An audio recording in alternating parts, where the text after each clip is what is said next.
Students, my self Vijay Kumar Mishra.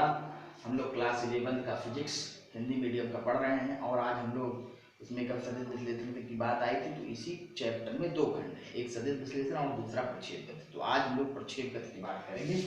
ये आपका जो टॉपिक है, जो चैप्टर पढ़ रहे हैं वो है प्रक्षेप गति। और इसमें सबसे पहले यदि प्रक्षेप गति को जानना है तो सबसे पहले एक बात जाननी पड़ेगी कि ऋजु रेखीय गति क्या होती है और समतल में गति क्या होती है। तो ऋजु रेखीय गति के बारे में आपको बताऊं, यदि कोई भी पिंड इस प्रकार से गति कर रहा है कि उसके वेग की दिशा, उसके प्रारंभिक वेग की दिशा, या कोई पिंड इस प्रकार से गति कर रहा है कि वह इस तरह के त्वरण के अंतर्गत गति कर रहा है कि उस त्वरण की दिशा पिंड के प्रारंभिक वेग की दिशा के समांतर हो, तो ऐसी स्थिति में समय के साथ साथ पिंड के वेग का परिमाण तो बदल जाता है परंतु दिशा वही रहती है। कहने का अर्थ यह बच्चों, जैसे ये मान लीजिए आपका ये त्वरण की दिशा है और ये वेग की दिशा। तो यदि कभी भी कोई पिंड, मैं बात कर रहा हूं सबसे पहले ऋजु रेखीय गति की, और इसमें जो बात हो रही है वो ये हो रही है कि यदि कोई भी पिंड इस प्रकार से गति करता है तो उसकी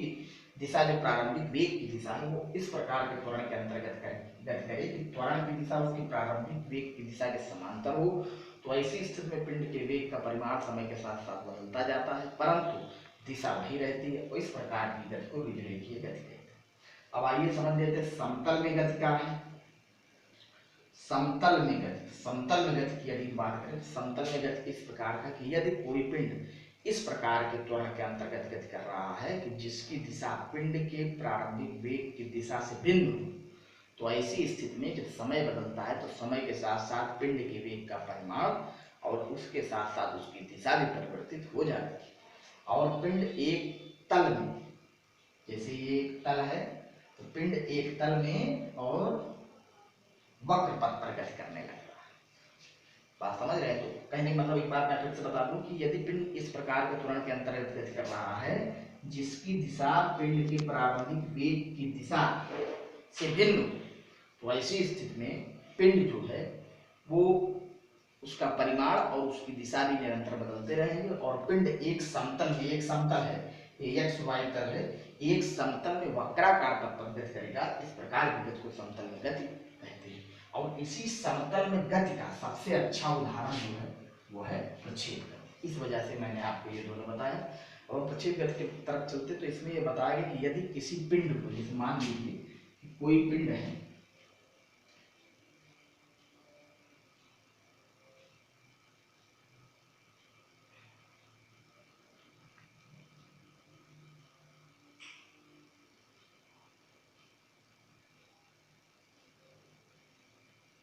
ये देखिए आपको ये देख सकते हैं कि इस प्रकार से मैंने बताया कि यदि मान लीजिए कोई पिंड है और उसको ऊर्ध्वाधर से भिन्न, मतलब सीधा ऊर्ध्वाधर ना फेंक के ऊर्ध्वाधर से भिन्न यदि किसी कोण पर फेंकें तो वह क्या करता है कि एक समतल में, ये समतल है एक्स वाई तल, ये देखिए एक समतल में वक्राकार पथ पर मुड़ता हुआ चला जाता है। वक्राकार पथ है, वक्राकार पथ पर मुड़ता, समतल में वक्राकार पथ पर मुड़ता हुआ चला जाता है।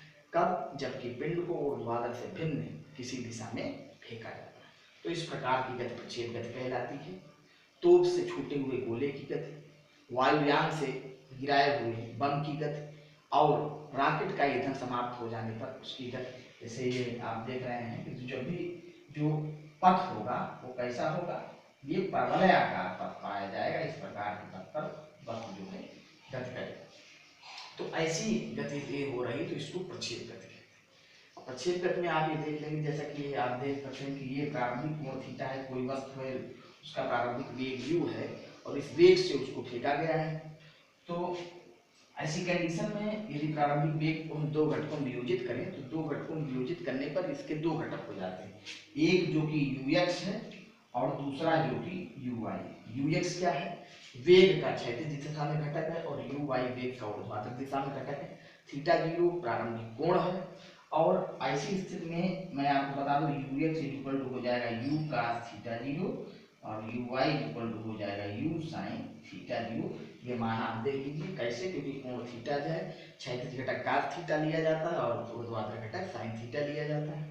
अब चूंकि ये पिंड है तो पिंड इस प्रकार से ऐसे गति करता हुआ जमीन पर आ जाएगा। तो ऐसी स्थिति में मान लीजिए कि पिंड अपने पथ के उच्चतम बिंदु पे है, बिंदु P है, ये बिंदु का उच्चतम बिंदु है, इस प्रकार से पिंड जा रहा है, उच्चतम बिंदु P है और P तक पहुंचने में पिंड जो है x दूरी तय कर रहा है, समय लगा रहा है इसको P। तो जो क्षैतिज विस्थापन इसका मिल रहा है, वो क्षैतिज विस्थापन मैंने आपको बता दिया क्या मिल रहा है, क्षैतिज विस्थापन मिल रहा है इसको x, कितने समय में, स्मॉल t समय में। तो क्षैतिज विस्थापन की यदि बात करें तो वेग का क्षैतिज घटक लिया जाएगा, क्षैतिज विस्थापन में वेग का